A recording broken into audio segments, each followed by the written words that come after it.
In the heart of the state-of-the-art, at the dawn of the next stage in entertainment, you found No Proscenium.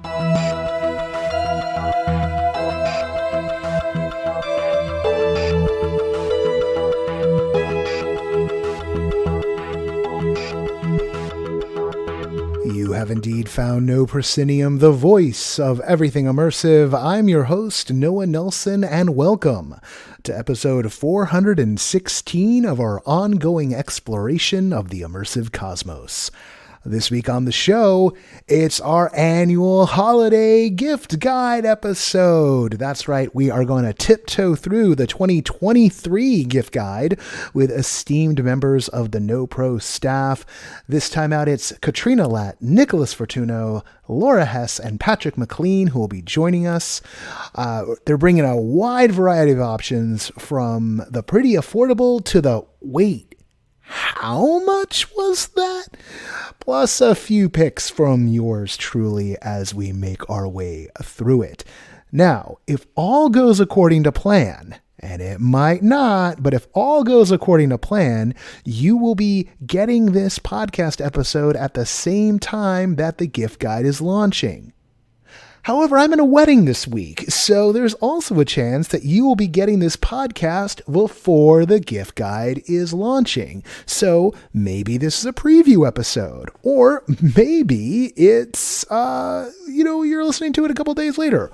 One way or another, you will soon, if not right now, have clickable links which can lead you to everything we're talking about today. It all comes down to whether or not I'm able to get a bunch of work done on the plane and get things published before I have to give a toast. All right. I just wanted you to know. Now, before we get into it, I want to thank our latest members, Todd Little, Bria Smith, and Brent Busboom, all of whom have brought us closer to our goal of 450 backers for this season. We now stand at 438 backers, so 12 to go. We've got a dozen more to go to get us there. Remember, when you are sharing the gift guide this week or any of our works and you want to tag us, we are always No Proscenium, except on Insta and on Threads where we are No_Proscenium. Whether you're a backer already or not, sharing what we do makes all the difference in the world to us. If you haven't become a backer yet, swing over to patreon.com/NoProscenium. That will connect you with our Discord, guaranteed you access to the newsletter going forward because things are changing, and some other fun perks we have brewing because things are changing.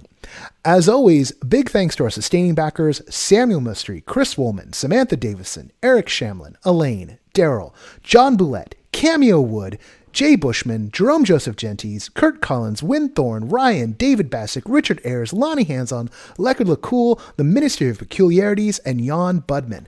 And I just want to pause to say, I got to see a number of these folks this week. I got to see a number of them who I didn't see this week last month, and I get to see some more coming up soon. And you know what? I love seeing these people. I really, really do.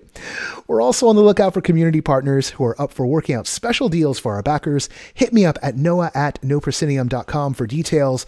We've got those 438 backers, and we have a lot more readers and listeners who are very loyal, very into what we do. So reach on out and let's get something going on. All right. You'll hear me throughout the episode, of course, you always do. And I'll have a little segment at the end with just a couple of extra picks from yours truly. Let's get into it.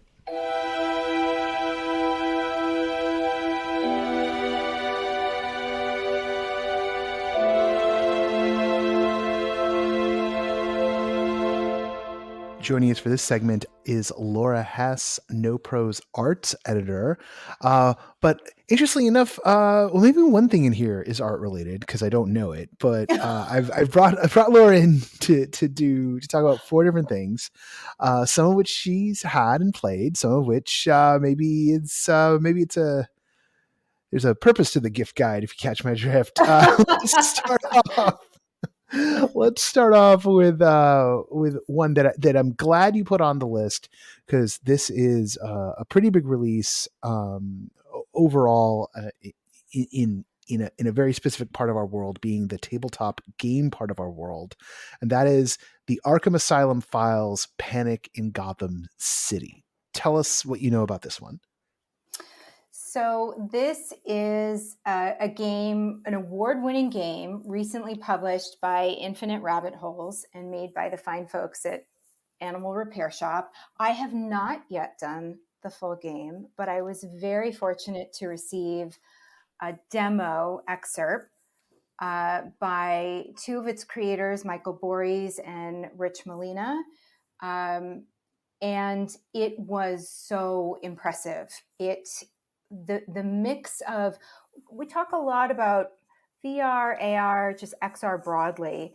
And one of the things that I think we run into with AR specifically is it can feel like an overlay with the real world that can certainly feel interesting, but it really feels like you can kind of just separate the overlay. And when there are experiences where that AR component feels so interwoven with the real world, I think that's always the standout moment or experience. And so within this demo, this is a tabletop game that has incredible AR technology, and it feels beautifully integrated. So how, give us an example, right? Like, and particularly like an example of how the play part of it maybe works with the app. And I'm assuming, I think a lot of us have seen the ads. The AR is done via phone. The tabletop is this sort of three-dimensional cardboard, map of Gotham City. There's some pieces, I think, to move about. What does the AR part do? Yeah, so I'll back up for 1 second. So physically, there's so many different components, and I do want to give a shout out to the level of detail and handiwork with those. So there are different, I mean, it's in the name, there are different paper files, file folders. There are all of these paper assets or physical assets, and they are so beautifully constructed. And the level of detail is incredible and really helps pull you into that world right away. In terms of the AR, I think, again, you are definitely picking up your phone, and there is a conscious mindfulness around integrating the AR components through the app.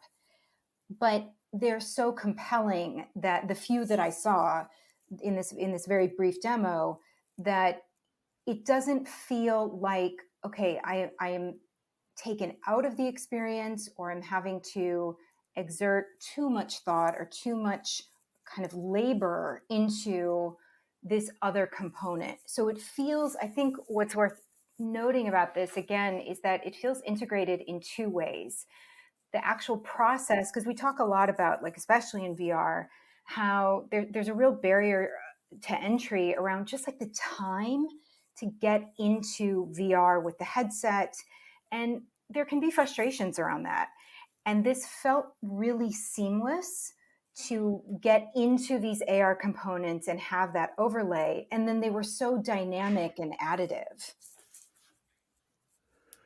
When you say dynamic and additive, like in what way? Like, because I like, does it make explosions? Is there like a little animated Joker running around? Like, what's happening? Well, at least so again, I can't speak to the whole experience, but for this kind of like Gotham, at one point we were looking at this little sector of Gotham City and different changes that were happening within that landscape. So whether that was physically on the building, whether that was some other, like a helicopter coming into play. So there were things within the Gotham urban landscape where you've got the actual tabletop physical component, but then these AR pieces that move in and out as you actually physically move around the board. And so that's where it really felt like you're pulled into that world. It didn't feel like just, again, this sort of overlay. Okay. I Yeah, think I'm digging because the fact that there's a physical board you're playing with, and there's like these representations of the buildings in that form, and then you're seeing those change in the AR. It becomes something that gives it a little bit of depth, and not just something, oh, here's something sitting on my desk that isn't integrated. It's because the app knows what the board is like, and they can kind of get into dialogue with each other a little bit better. exactly. Okay. All right. I dig it. I dig it. Offhand, do you remember this one? This one's like what, about 150 or so? I don't have that in front of me. I do have it in front of me. It is 149 149. via infiniterabbitholes.com. So I'm assuming that's how it is priced across the board, pun intended. But maybe there's some Black Friday deals coming up. But yeah, the base is 149. All right. And for those who are also curious about, Infinite Rabbit Holes, they are an animal repair shop. Animal Repair Shop is a spinoff of 42 Entertainment, who made things like the Dark Knight ARG, Why So Serious, the Year Zero ARG. So there's a real lot of depth on the creative team here that goes back for a very long time in the alternate reality game world, and here they are in the augmented reality game world. So that's one to keep an eye on. Swinging to a different kind of electronic game setup, you also pegged here Electronic Games Advent Calendar. So this is another one. This is one you don't have, but you spotted and thought this was an interesting choice. I've gotten into advent calendars a lot in the past couple of years. We had let me see if I can pull it up really quickly. There was an advent calendar that I think we actually had in last year's gift guide. And I do yes, think I've we did got one. it. Yeah. Yes, Exit Games, their advent calendar. And this All was right. described as a home escape room meets advent calendar. This was reviewed and recommended by Blake Weil. And so I really leaned into all kinds of non-religious advent calendars. And as I've been searching for new ones for myself, I came across this Electronic Games advent calendar. And so it has the kind of standard 24 windows, and then each of those reveals a different electronic component. And my understanding, based on the description, is that with the addition of each electronic component, you are making a new game. And so you are making a game every single day, but it shifts and evolves. And it seems like such a much more, I don't know, I think, creative and fulfilling take on the advent calendar. I mean, as much as I love like cheese advent calendars, something that's edible, there's the trinkety ones. And then that kind of feels like, if that works for some people, great. But I sort of want more. And I think our community is always looking for how can we push ourselves, or how can we have different moments of engagement or discovery. And this seemed like such a delightful, it is suitable. It says it's suitable for beginners. So regardless of if this would be just a very easy pastime for people who dismantled ham radios when they were in their youth, or whether this is for, I think it's recommended for ages 14 and up. But whether this is someone who's just kind of interested in like electronics and how things work, or just want a fun game-based pastime, it seemed like a really unique take on this classic tradition.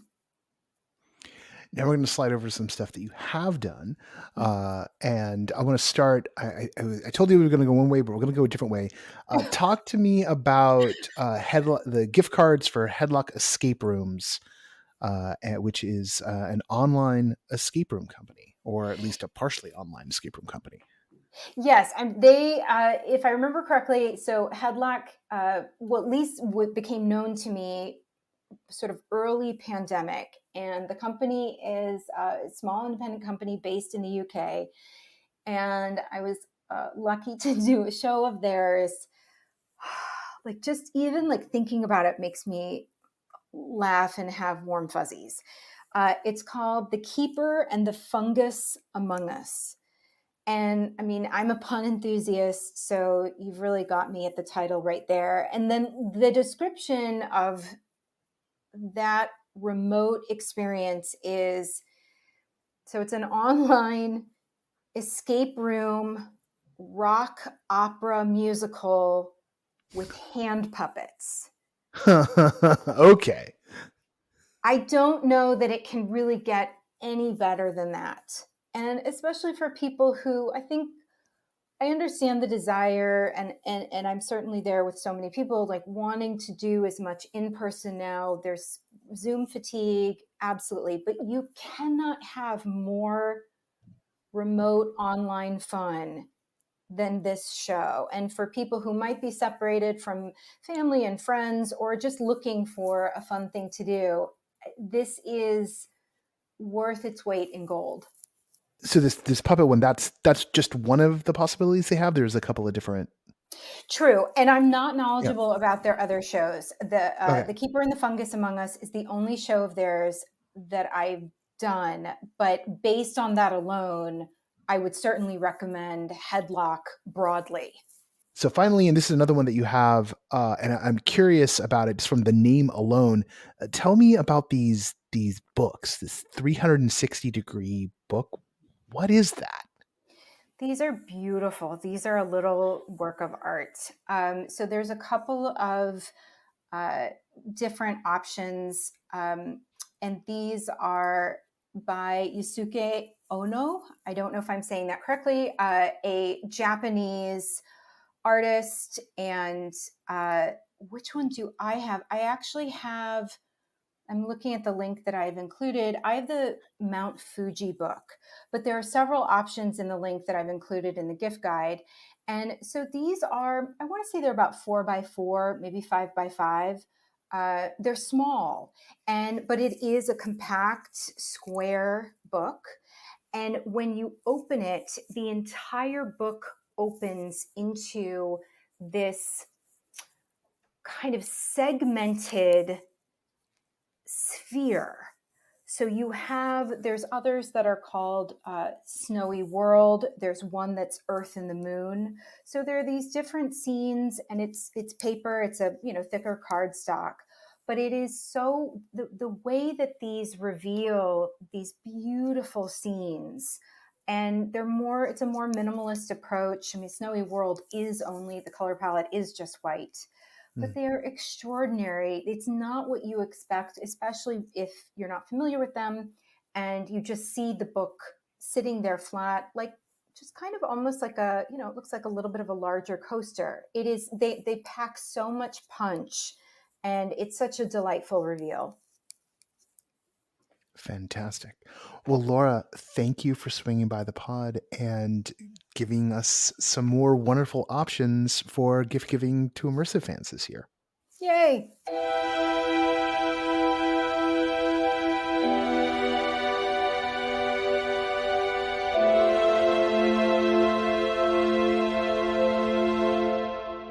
For this section of the show, again, having no idea when it's going to run, this part is going to be Patrick and myself talking about a couple of releases for the Quest platform. That is, of course, Meta's VR headset platform, which currently comes in 3 flavors: Quest 2, Quest Pro, and Quest 3, and a couple of recent releases. And we're also going to talk a little bit about like the state of the platform and maybe other things that might wind up on the gift guide before the final holiday of the year comes around. Patrick, let's start with you with Demio Battles, which is a new versus a separate game from the makers of Demio. Yeah, and this is from Resolution Games, and we were such big fans of Demio, and I think I have to take a minute to explain what Demio is, which is a tabletop miniatures dice rolling game, which is essentially it's D&D with the miniatures, but in VR, and you can do this through the headset, and you can grab the pieces and move them, and then you pull your die and you roll it. But what's really great about the primary game, the original Demio, is that it also has crossplay. So you can play this actually with people on PC, which really breathed a lot of life and I think really kind of redefined the shape of things. And so what can you can do is that it is essentially 5 campaigns that are each 3 levels, with the last one being a boss where you have to talk and communicate and be like, "I have this card. I think I should go here and position myself. Well, I'm the paladin. I'm buffed up. I'm gonna run in and hit all these rats." And it's really was a really engrossing game. And I think we always talk about with virtual reality about like, oh, like mixed usage or like it's just like real life, but in a headset. I think this really captured what was important about all these role playing games is just simply getting in there and playing with your friends. And so that's Demio. And so what they've done is in Demio battles is that they've essentially gone the way of Warhammer now. And for people who don't know what Warhammer is, I feel like I'm just all the nerd lingo now. Okay, let's not go too far. So it's now, to make it easier, it's Demio, but instead of you versus the computer, it's you versus other players or other players and the computer. So it's a lot of scenarios. And instead of it's just your hero, you have your hero and a squad of monsters that you get to buy with the games. You get a certain amount of points each round. Everyone has the same number of points to like buy up their deck of monsters and also their deck of cards. Because Demio is some of the actions are card based, and this was also true in Demio. There were cards that you used, but now it's you and one of your friends versus maybe 2 of your other friends, or random people, or the computer. If Patrick and I, for instance, played 2v2 with the computer being our opponent. Yeah, and what I really loved about this game is that I think and no, you'll agree with this, like just video games in general, not even like VR, but computer and like console games. They're always trying like, we got to bring you in for more and longer, and it's got to be challenging. It's got to be all this thing. And what was so wonderful about Demio Battles is how quick it was, is that they really both in like the gameplay, because if you've played Demio before, it's super easy to pick up. But even then, the onboarding is pretty great. And the ability to just pluck a card out of your hand, drop it on your character and do something, or drop it on what monster you want to attack, remains incredibly easy. I actually think it flows a little bit better and there was a little more kind of cool UI. And what I loved about it is that the collaboration that you and I had when we were both playing the computer, the strategy, it's a very small board. It's not like some big expansive thing. It's a very compact type space, but there was so much variety. Like the map design, I realized was super engrossing, that it made us really think about like, well, which way we're going to go. There's a chest over there. We could use more cards. And I think that was great. And I'm talking about all this stuff and we fight the monsters, we fight the computers and we win, but it was only 13 minutes. Like the last round we were played when we were really Yeah. into it. Yeah. Yeah. We got the time down on that thing. And, my first blush with it, because to be sure, you're controlling your hero, you're playing your cards, you're collaborating with your teammate, much like you do in Demio, and you've bought a bunch of monsters, but you do not control the monsters. You do not direct the monsters. The monsters are just mobs doing what they're going to do.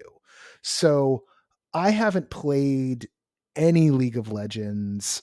I haven't, so I couldn't tell you like, oh, this is a League of Legends setup, because I don't know how mobs or monsters work in League of Legends. I don't know if you've got supporting monsters on your side.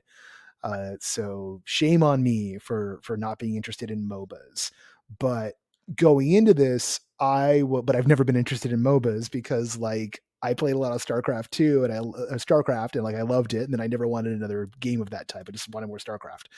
Um, and like, I went into this thinking you mentioned Warhammer, and even though I've never played Warhammer, I thought it was going to be a little bit more like that in that as we were buying those monsters, and pretty much after the initial layout of where they are in your startup area, you have no control over them. You cannot affect what they're targeting. You can't direct them. And I was disappointed.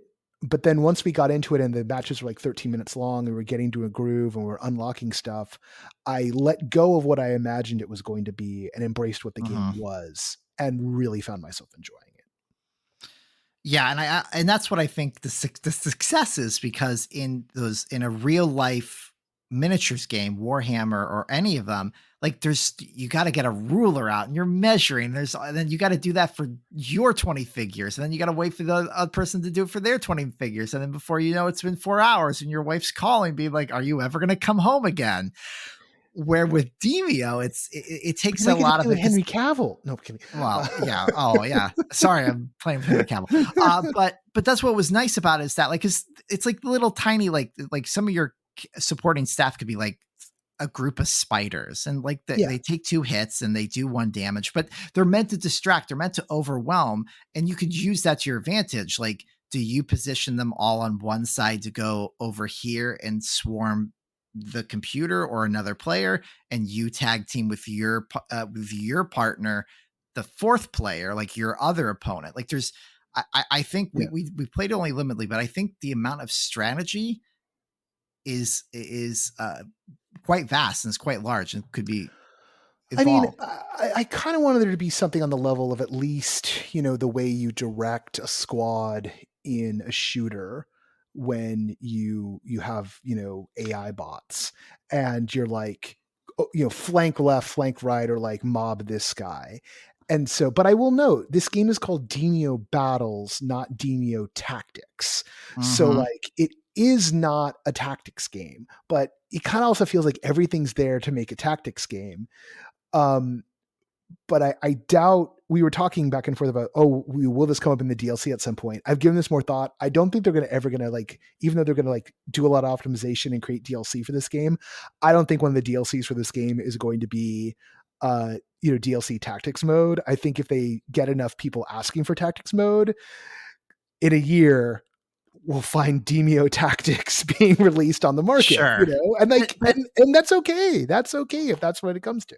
Yeah. But I think what's important and what was really kind of fascinating about both now Demio and what could be with Demio Battles is what Resolution Games has done, is that like at launch with Demio, it was only 2 campaigns, a very easy one and then the most hardest one. And then they would, for another 1.5 years, release 3 more. And there was no nickel and diming things and stuff like that. It was just here.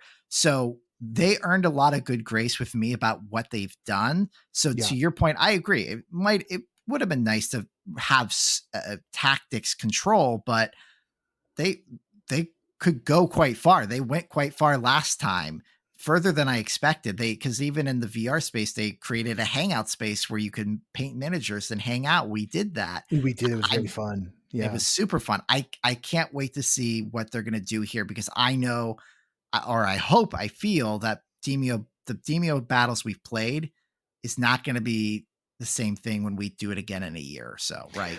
Although I'll also note, like, that mode, that hangout mode, in painting miniatures, they didn't replicate that here.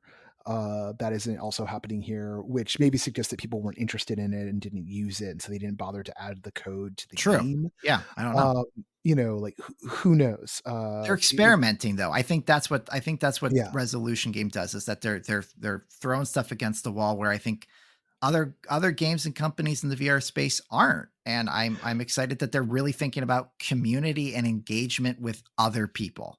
Yeah, and the fact that there's easy crossplay on this is fantastic. And they also do, that company has a lot of co-op and versus games, in a lot of different forms.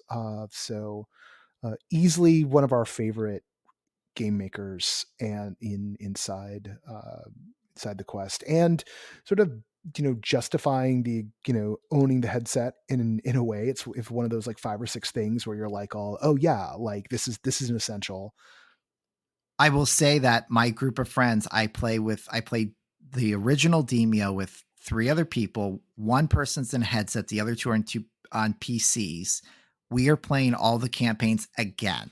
That's how much they've enjoyed it and how much Mm, they've gotten into it. And because those maps dynamically change each time, it creates variety. We're never like, it's generally the same campaign. You got to go fight this monster in the end, but the things change and all that kind of stuff. And we progressed slightly in our round. We actually, where you unlocked a map, I unlocked another character. And I'm very curious when you progress further in battles, what that variety is going to be like. Like yeah. how much dynamic, like if I only ever unlock characters and all you ever unlock are locations or skins or other cosmetic stuff, like how different experiences will we separately have, but then also together, what does that mean when we bring our stuff, our toys together, our virtual toys? Yeah. No, there's that element to it. And like sometimes it can be a little annoying to have some of that unlock going on, particularly I think with like the character classes, because you don't have a full range of motion. And we have yet to we'll hopefully by the time this drops, we'll have the answer. I decided to unlock a map when Patrick unlocked his hero. And we both have all the codes, so like his hero showed up in my game, no problem. But um we tried to get the game to like use the map, but the way it picks the map is through a voting system, and so we tried a couple of times, and at no point did the vote come down in favor of the map I picked. And because Patrick couldn't pick the map because he hadn't unlocked it yet. I only And had the so base 3 ones. Yeah. yeah, and so that was sort of a question, is like, oh, will it only work if we all have the map? Which I'm a little, I don't know, sad about, because like I was hoping that it was going to clearly work like the walkabout mini golf, where if I've unlocked a map, everyone can play on it. But the randomization factor of it, the fact that you can't vote for a map that you haven't unlocked, may stymie that, and it might only happen half the time that you actually get the map that you unlocked. Yeah. Okay. With all that said on Demio battles, because we went incredibly long on that, I'm going to pick up Ghostbusters Rise of the Ghost Lord from Sony Pictures VR. This is a single or multiplayer Ghostbusting game. It starts off with you inside of a story mode that has some real serious like Vader Immortal vibes. You're on a quest, you're on a mission, you're learning how to use the equipment. All the classic Ghostbusting equipment is there. You got a PKE meter that really does kind of guide you around and like help you find what you're trying to go for. You've got a ghost trap, which has a couple extra features thanks to video gaming. You don't have to manually reel it back in, and you ultimately And wind up thank with, God. thank Thank goodness, God. right? That'd be a real pain in the butt. And then you have you get a proton accelerator, which you strap to your back, and go from there. It's got that kind of questy, cartoony style, so it sort of feels like somewhere between the Ghostbusters movies, the real Ghostbusters cartoon, and kind of the arcane games art style is sort of where you find the look of this. All of it set in San Francisco, with the idea that at the beginning kind of like onboarding experience game, you accidentally unleash this character called the Ghost Lord, who's this big bad who's going to cause a big problem in San Francisco. And then after the initial tutorial missions, you are dropped into uh, or dropped back at Ghostbusters headquarters, which you've already visited. And the first time this happens, you are dumped into a live lobby with randos if people are online. And we were playing on the opening weekend, so there were definitely people online. And that part was a bit chaotic. Patrick, you had a little bit more experience with that than I do, because I was dropped in that thing, instantly heard what sounded like an 8-year-old screeching, and was like, I'm out of here. Even as someone was saying like, oh, I'm going to stick around and help this guy. I was like, no, you're not, because I'm gone. And then I went and played a couple more missions by myself, which I will note, because the game has this mechanic where, like a lot of multiplayer games, where if your character goes down, another character has to revive you. And they solve this in one player by having a virtual character, this kind of ghostly goth Ghostbuster girl, um, 4G, comes by, and you can high five the ghost hanging out on 4G's back, and then you're revived and can keep on playing the mission. So it is definitely possible, and maybe even easier, to complete the game in single player mode, because 4G cannot be slimed out of existence. Patrick, like I said, you had a longer experience with the screeching 8-year-olds than I did. Yeah, I decided, because I kind of just already mentally knew the moment when I was dropped into a public lobby. I'm like, oh, he's not going to stick around, so I should bite. I was like, I'll bite the bullet. Yeah, no, give it, you're right. I wasn't. I'll give it like the 3 to 6 chance, because also, like, like just trying for you and me to find a time to play together is sometimes horrific. So it's like I got to find someone Oh, yeah, no, it's terrible. else and get them the code. So like I was just like, I'm just going to do it to try to get the experience and do other these maps. And I wish I could report that your experience of hearing a kid and some person, God bless their soul, trying to help that kid was it, but that happens every single time. And it was kind of part of me is just also like mind blowing that just like there's kids out there with quests with live mics just screaming into it, and no one in the household cares. I couldn't handle it and things like that. And I did only encounter one other kind of person who was there, but it made it very chaotic, because in a bad way. So chaotic in the good way, because you got the proton streams flying over the place. Everything's getting destroyed. It's a much livelier game with people. And I did play by myself too for a few missions, but I just felt like, what am I doing here? Like, it was kind of like, I felt like one of the, You're like, I like Ghostbusters, but I'm not that big of a Ghostbusters fan. And also the Ghostbusters, I mean, classically Ghostbusters is a 4-player movie, right? Yeah, it's a group activity. And I think so. Yeah, I play with them. And the problem is several of these scenarios, because it's essentially 3 scenarios. Basically, it's just try to exterminate as much as you can. The other is like make sure the machine keeps working and zaps enough ghosts, then take the canisters and leave. And then there's one where it's essentially an escort mission where one player has to hold and a canister, then they have to go slowly, otherwise it'll explode and you lose it. Oh. And busting ghosts with random people's fun. It's easy. You knock them out, you throw them in the trap. It's super easy. It's fun. That works.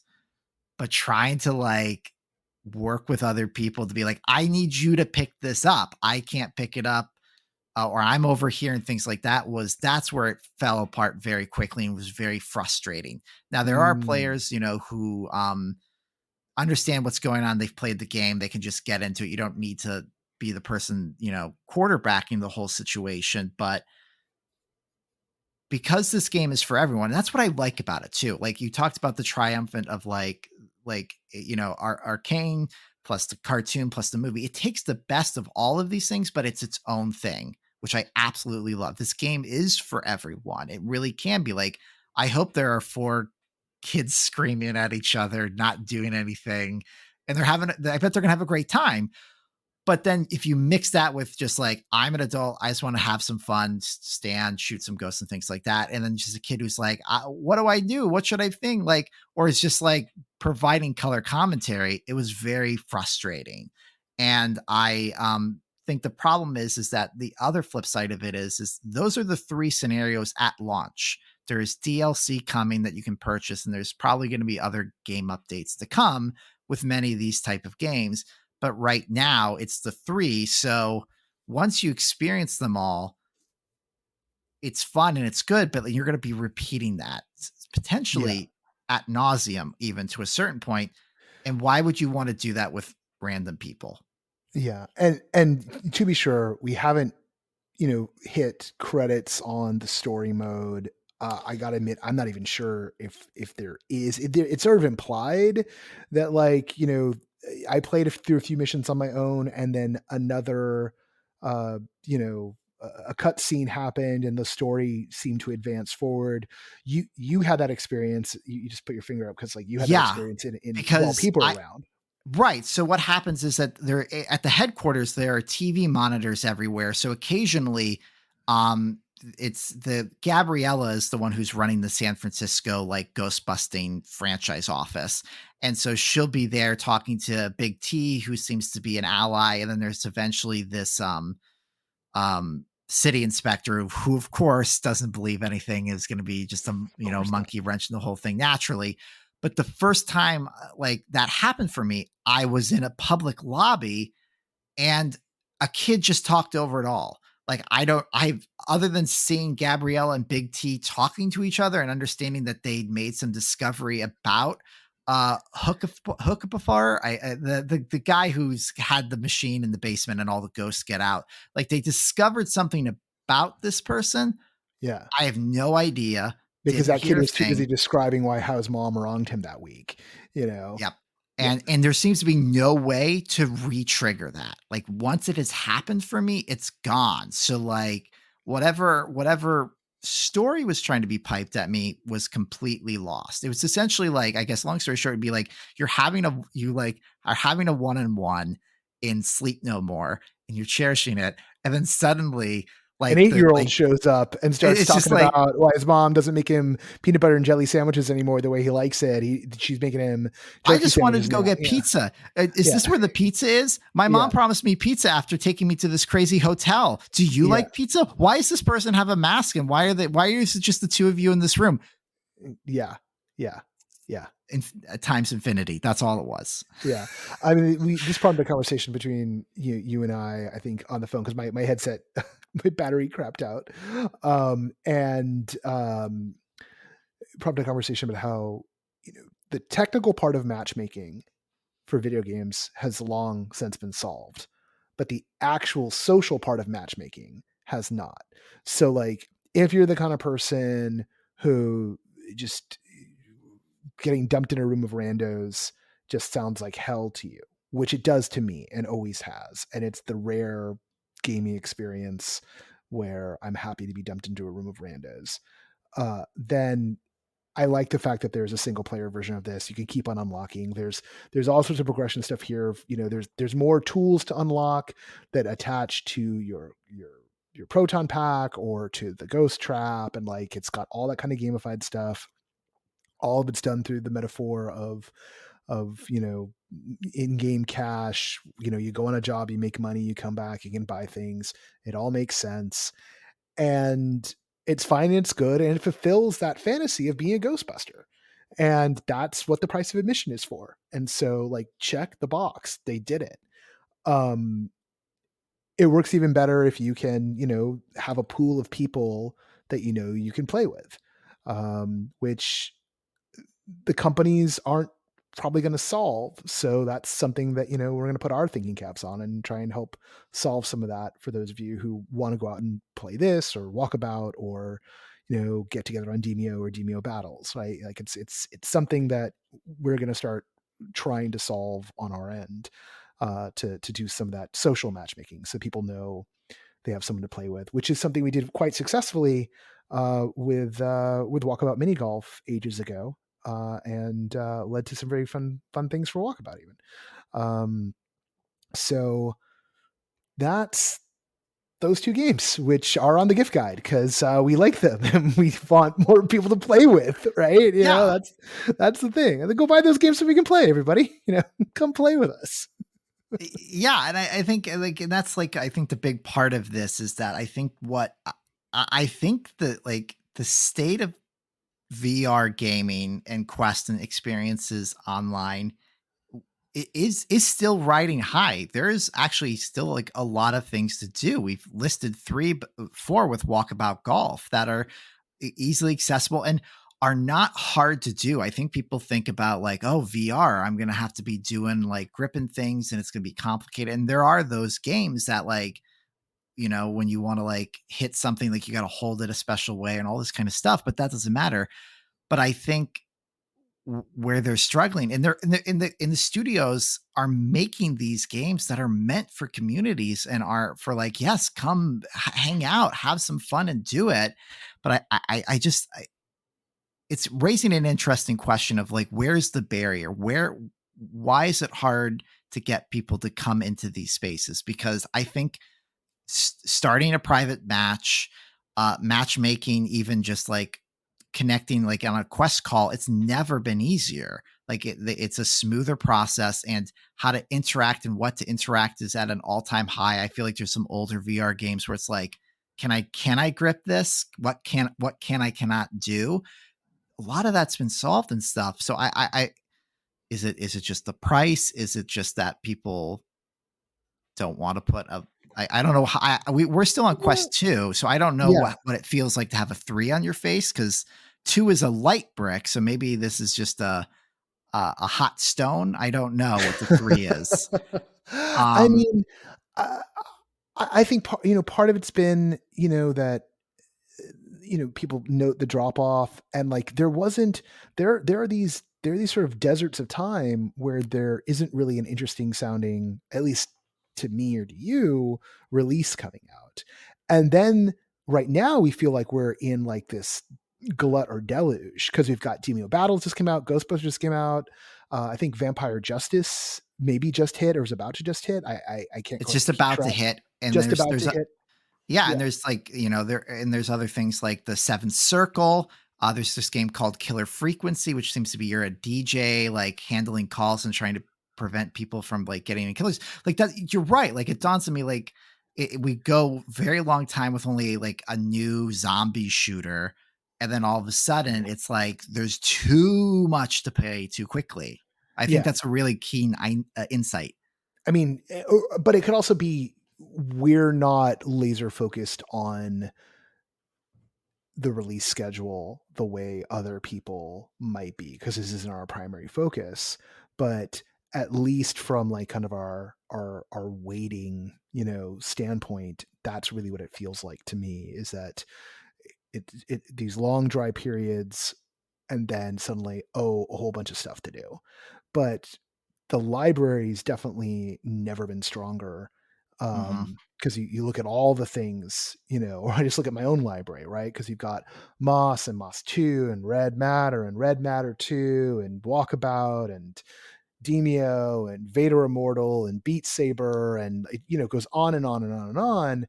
And it's like, oh, there's a lot here. There's a lot to explore. So like someone who's been fence sitting for a long time is going to walk into a very robust ecosystem. But I'm really curious as to, out in the parts of the marketplace where people are maybe have a little more time, or this is their focus, what are they doing on these social games to create kind of like stable communities around them? Because there were some things kind of early on, like Star Trek Bridge Crew, that showed up that were it was a little bit too hard to like get rolling because of Ubisoft's multiple levels of logging in.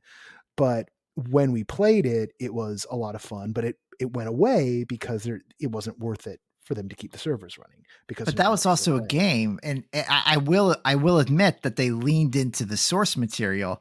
Yeah. That wasn't an easy game to play in the sense, like there's No. like you really are like diverting power if you're engineering. Like there was like a Yeah. thousand little things to do. It Yeah. was not as like easy as It wasn't. Ghostbusters, where it's literally Yeah. hold it, pull the trigger, grip it on the side to help steady the beam, and go.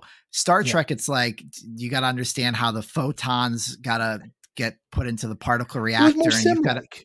Yeah. It was yeah, it was a which slightly is more fun, but simulationist. Yeah. it's not easy to jump into. No, it's definitely not easy to jump into. And also they released it at a time literally, like I think Discovery had just started or was Yeah. about to start. Like it was before the modern Trek boom, right? They Mhm. released that game now, and you'd have everyone who is into Strange New Worlds and Lower Decks probably just like very, very excited to be able to play something. Um, but yeah, and I think we should also note that much like Demio Battles is also available as a flat PC game, Ghostbusters: Rise of the Ghost Lord is also on PSVR 2. And so that's an option for you if that's the system that you have picked up. And indeed, I don't think there's a lot of games out for the PSVR 2. So what a great excuse to grab a PSVR 2 game and and since you love Sony because you have a PSVR 2, you're going to make Sony even happier by buying a Sony movie product.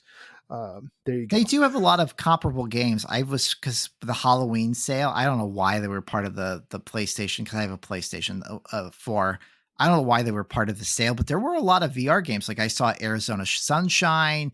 I definitely saw some of the Star Wars Tales of Galaxy Edge. They actually, I think there's a little bit more variety in regards to immersive storytelling on the Quest. That's where you can play, the Neil Gaiman story one, or you could watch some of these Wolves in the fascinating Walls. Yeah. yeah, Yeah. and some of these really wonderful, fascinating documentary experiences that are like super engaging, like, Notes on Blindness, which I think is like still like a premier, like thought provoking, really cool experience. Those don't seem to be there, but everything that you can play, like just play like a video game, is on the PlayStation. So whether they're catching up or they're getting ready, who's to say? But I think that helps bodes the system as well, because there's now even more people playing. There's, in theory, twice the amount, in quotes, because there's another ecosystem of people who want to bust ghosts. Yeah. All right. Well, that is our look at VR from our tiny impoverished slice of things, since we're a couple of broke ass dudes. Broke ass VR, that could be a good subcategory for us. That could be something. We could spin that off. Yeah. Yeah, broke ass VR. I like that. The broke ass VR report with Patrick and Noah. We'll talk about this offline. So that's everything. This part of the gift guide, and stick around. There'll be more one way or another in a moment.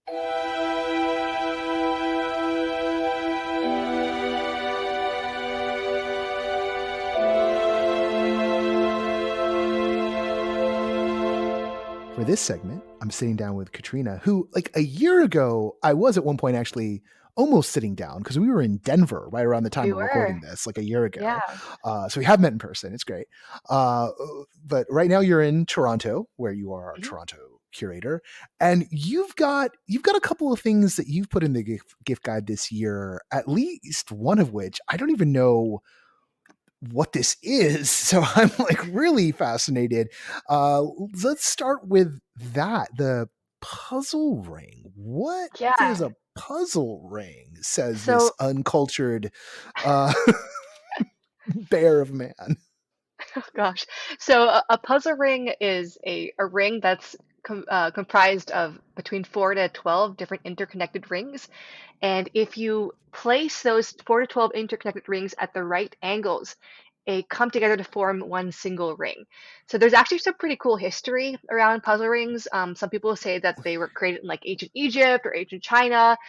Some look back to like the 16th century for these European gimel rings that were, it's like a ring of couple hoops that people would put together, like engagement ring plus regular ring plus when you're together to make like one single ring.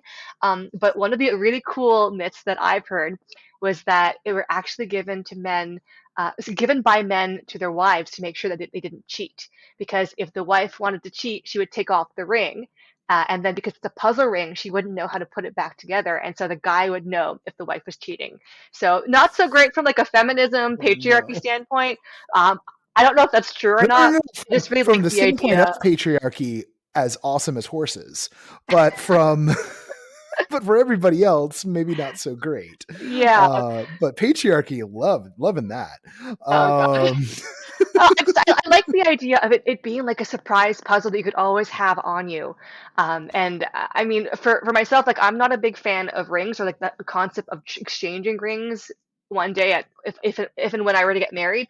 But this is an idea that I absolutely love because it's like a secret puzzle that you and your loved one could have between each other, or just like a secret puzzle that you could give to yourself and always have on your own self. So I love the idea of puzzle rings and the history or myth, whether or not it's actually feminist or not.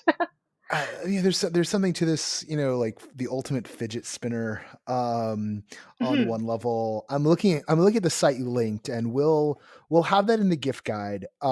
Just so people also know, um, that there's links here, and so we're gonna link to something that you haven't bought from, just to be absolute certain on. Um, I've not bought from there, but if anyone who wants yeah. to give me a gift, they do look quite nice. So just putting them out there.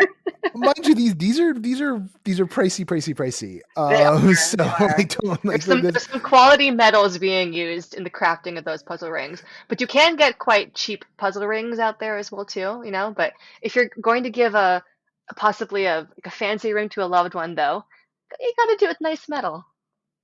Very good. Very good. Okay, so from some possibly really expensive, although I see there's some silver rings in here too. So it's like I see if it's, oh, that one's not so bad.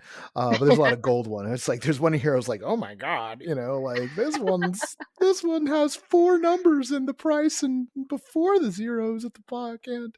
Well, I guess because Um, it's like a buy one get 12 rings because it's actually technically 12 rings all at once if they're all interconnected. So maybe that's I, why. Well, I don't know about 12. I mean, I'm looking at one here, wowzers, that looks like it's just 2 rings, but it's this 14 karat gold made to order unity ring that's just from 1157. Wow. Um, but it does look like something. I mean, these things look like something that, like, you put it together and then it unlocks your super suit, or it creates a spell or binds the vampire you're trying to Could woo. very I'm well not be. sure.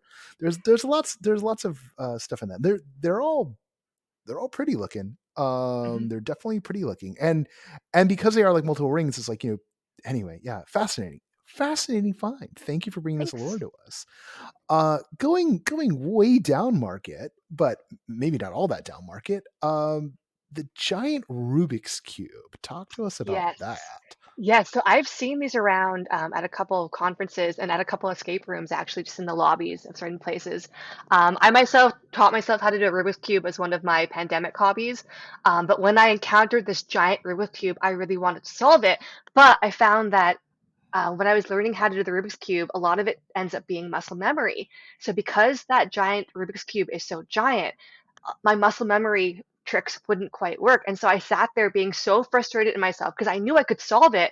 It's just I had to force myself to remember the exact algorithms and not just muscle memory it. So that giant Rubik's Cube is one I have yet to solve, one that I would like to purchase, just to like finally finish that final battle. But I Well, just love the how idea big are we of, talking? yeah. We say Oh, giant, but like, it's like you know, the size of my head. You've met me oh my, before, Noah. You know how big my head is, so it's around the size of my head. so kind of. I mean, not quite a basketball, but No, like, it also but probably would not work very well as a basketball, considering it's not ball-like. right, but somewhere, like sports ball sized. Yeah, it I is quite guess it's large. sports ball. I'm sorry, everybody. I swore that word off a very long time ago. But like, yeah, a ball you would use for playing sports, like that size Indeed, of a cube. Okay, indeed. that's that's it. I've never. It's funny. Like, I was in a store today, and I saw they now have like this like heat. I think they call it touch. So it's all heat sensitive stickers. So when you look at it and not touching, it's all black. But as you touch, it reveals what color it is, right? But then, like, it's Ooh. fading as you go, right? Oh, So that's sick. like, so again, not, I mean, probably like mess with your muscle memory, right? You gotta like think, so upping the challenge. But I did look at it and thinking about like, oh yeah, I should finally like really learn how to solve one of these, because since I was a child, and they came out when I was a kid, I've never been able to solve a Rubik's cube. It's just It's fun. something. Yeah. I mean, you mentioned fidget spinners earlier. I keep a Rubik's Cube on my desk at my office, and I use it as a fidget spinner. Like, in between meetings, if I just like don't want to work for a bit, I'll sit down for a minute and just do the Rubik's Cube once or twice. So it's a great fidget spinner, and like I consider it like a mind palette cleanser. Would Yeah, recommend. I can see that. It's like how this is kind of macabre, but they say like if you have a traumatic experience, the thing to do is to go play Tetris because Oh, Tetris is will actually like clear your brain out. Like interesting. it'll keep you from being extra traumatized. This Huh. apparently is a real thing and not just Oh, something. I mean, maybe I just heard it from people who are just weird, but let's look that one up together, yeah, everybody. I'm curious Um, now. I'm curious. I yeah, mean, hopefully I do not encounter any traumatic no. experiences in the close to near future, but should I do so, I know to keep Tetris handy, if Well, this is correct, at least. I mean, also, I think there's something to just like, hey, if you see something online that you don't want to see, you just want to if you see something you want to unsee, time for Tetris. Right. So, Yep. and then you'll see nothing but like blocks of Tetraminos Squares and dropping, yeah, lines and floating in front of L-shaped you. and T-shaped Yeah. tetrominoes, is that right? Tetrominoes? That's what they're called. I thought it was Tetramino, but like maybe Oh, maybe maybe. It's Tetramino. one of Yeah. those words I've only ever seen written down. I've never said out loud till right now. So, There you go. There you go. Okay. So from very possibly very pricey puzzle rings, if that's how you want to go, to like probably decently priced giant Rubik's cubes. Uh, ACS custom earplugs. So tell us about this, and then tell us why this is good for. I think the puzzle sides is like, yeah, immersive people, they tend to like puzzles. These are great. Talk to us about how the earplugs fit into this. yes, so I am a big advocate of ear safety and hearing safety. A lot of shows that we go to, whether they're concerts or immersive shows in general, there'll be a lot of loud sounds. And you may not realize that you're hurting your ears at the time, but sometimes you'll walk out of a room and you can hear that slight buzzing, and that means you've damaged your hearing. So I'm a really big advocate in trying to get people to protect their hearing, largely in the hopes that 50 years down the line, knock on wood, we're all still on this planet and global warming hasn't killed us all, but that we'll still be able to hear and still be able to go to shows the way that we love doing. So I got a pair of these ACS custom earplugs about 5 years ago. I'm a big concert goer myself. So these are with me all the time, just in case I happen to go to a last minute show or like a last minute nightclub thing, or just someone invites me along to an immersive event. These are the best earplugs I've ever used. They're not like the orange foams ones that kind of just muffle everything. What they do is the really high sounds and the really low sounds, which are the damaging ones, they will filter those out. And Huh. because they're custom earplugs, they stay in your ear and they're super comfortable. So talk to me about the filtration process. So is this are these like active filtration? Is this like a battery powered thing, or is it just part of the design?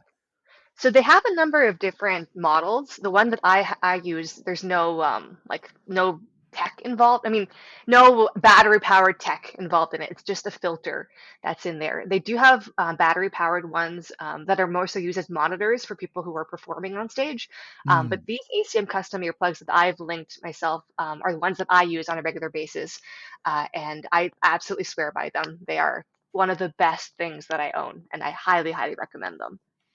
And on the custom side, like, is this that you have to like have your ear measured or like molded or modeled, or just you get them and then you mold it to your ears once you have them in hand?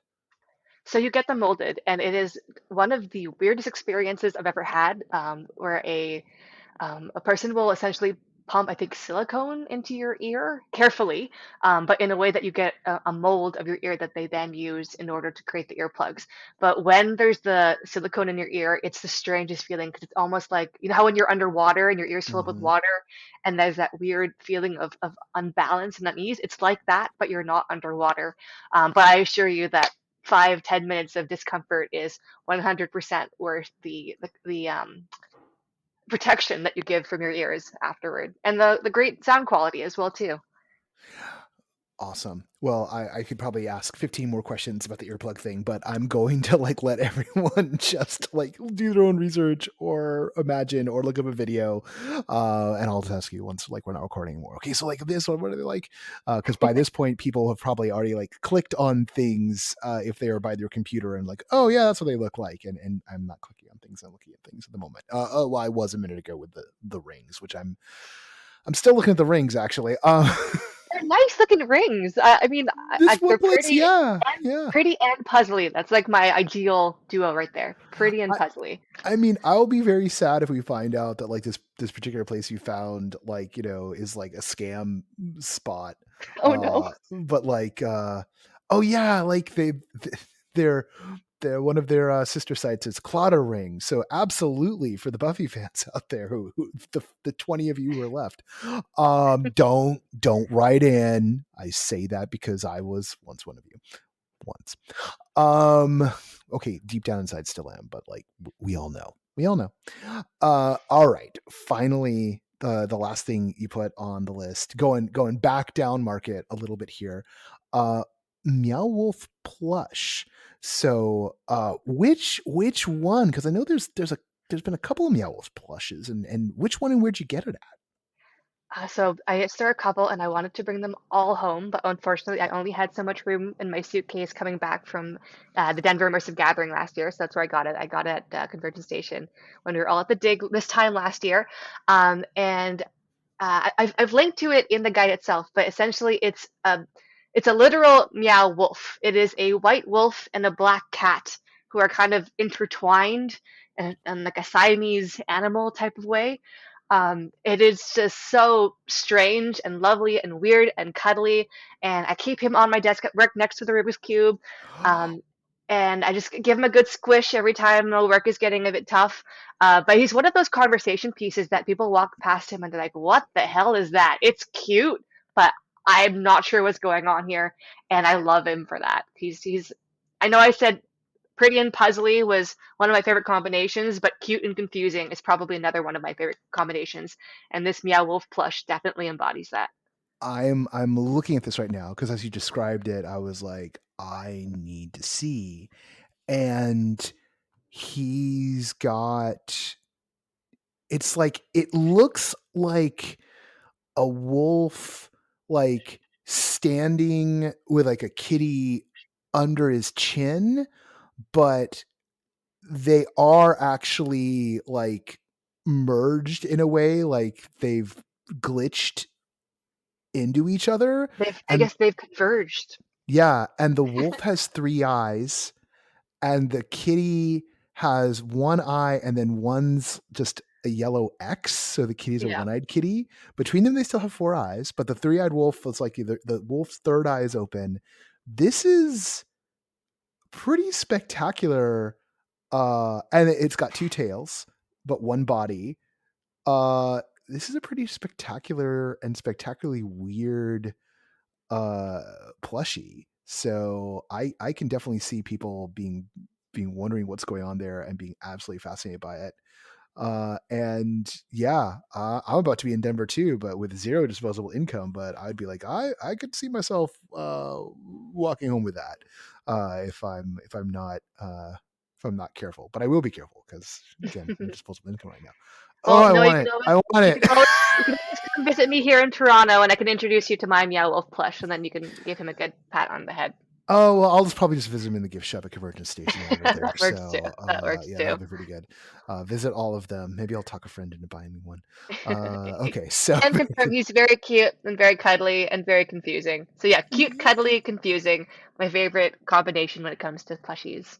oh my god, he's fantastic. All right, Yeah. well, what a wonderful note to end this segment on. And thank you for jumping in and telling us about your additions to the gift guide. And I hope that you have an excellent season and that Toronto has some more fun immersive stuff going on in it both through the rest of the year and into next year. I'm excited about some stuff coming up, so I think that wish of yours will come true for me.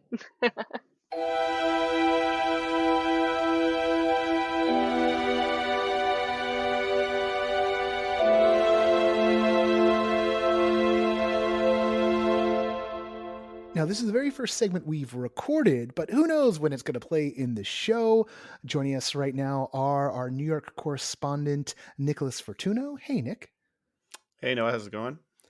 Oh, it's goofy. And our Chicago and remote curator, Patrick McLean. Hey, Patrick. Hello. Hey there. How you doing? Doing all right. A little halcyon muster going on here for those in the know.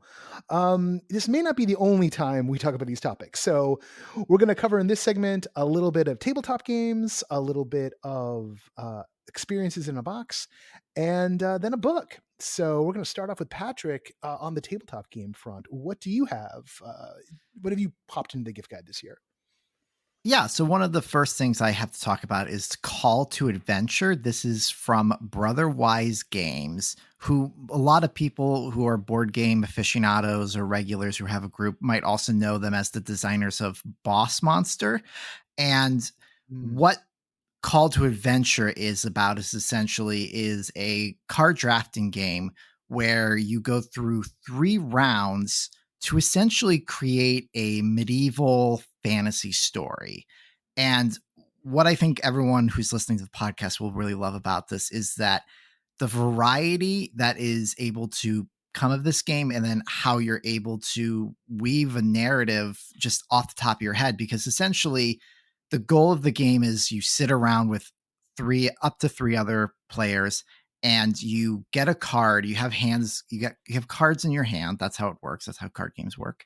And you then kind of try to see like what is the most dynamic visually. And a lot of these cards have a lot of like some have prompts, some have text, some have like an image, some have very specific instructions on what needs to happen, but you need to essentially play it. And you're trying to create 3 different stories. So it's like you have different avenues, and you don't have to get locked in early.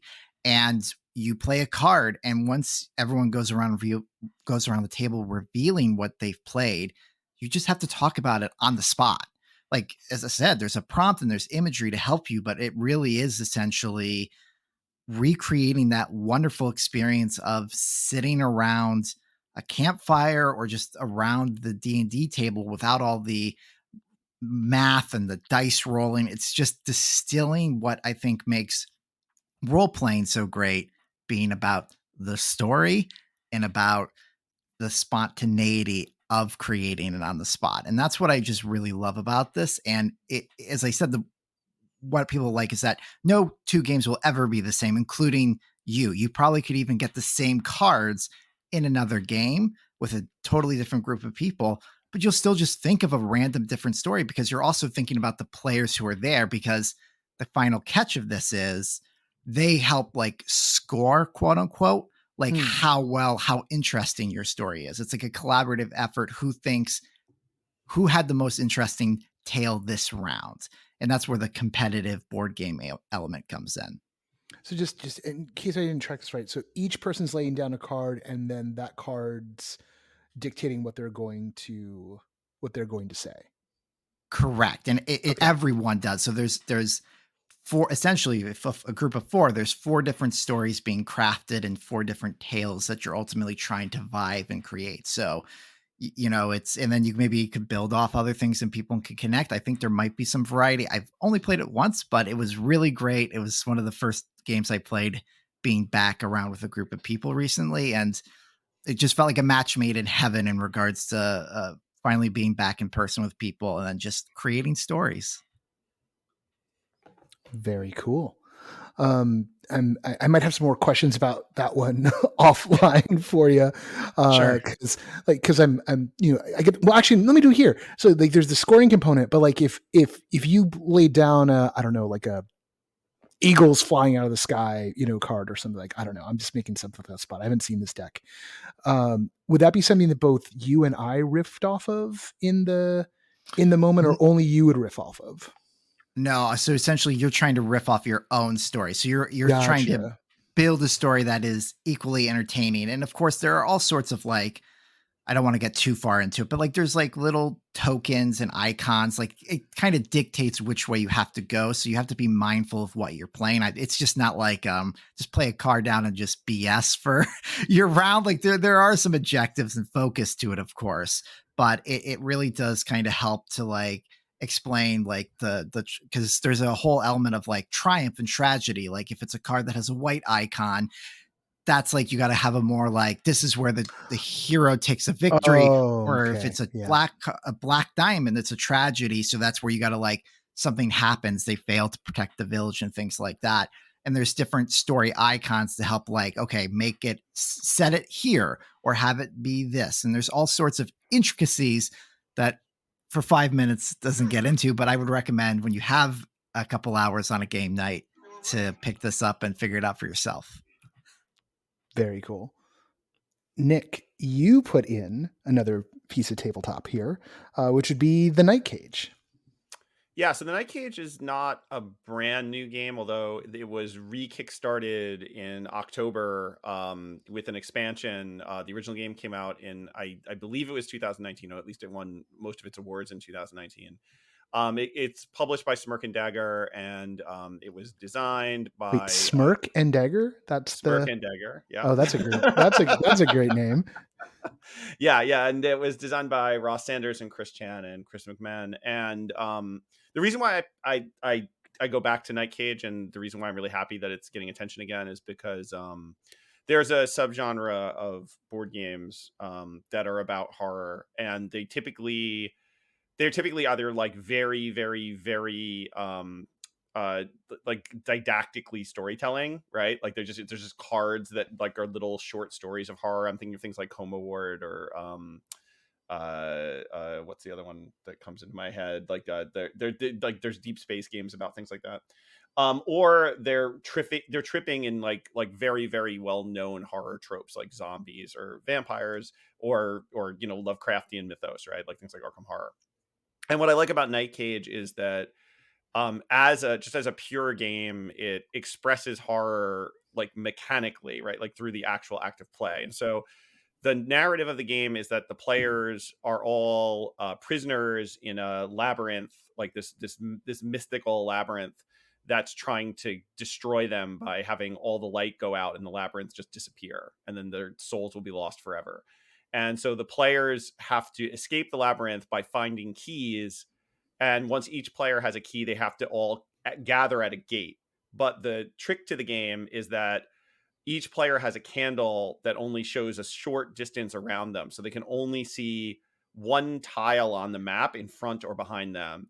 And once they move out of the range of light, anything that is now in the dark disappears and can become anything else. And so in the mechanic of the game, if I move forward in a corridor to a new tile and I could see the tile behind me, when I move forward, the tile that was behind me previously disappears.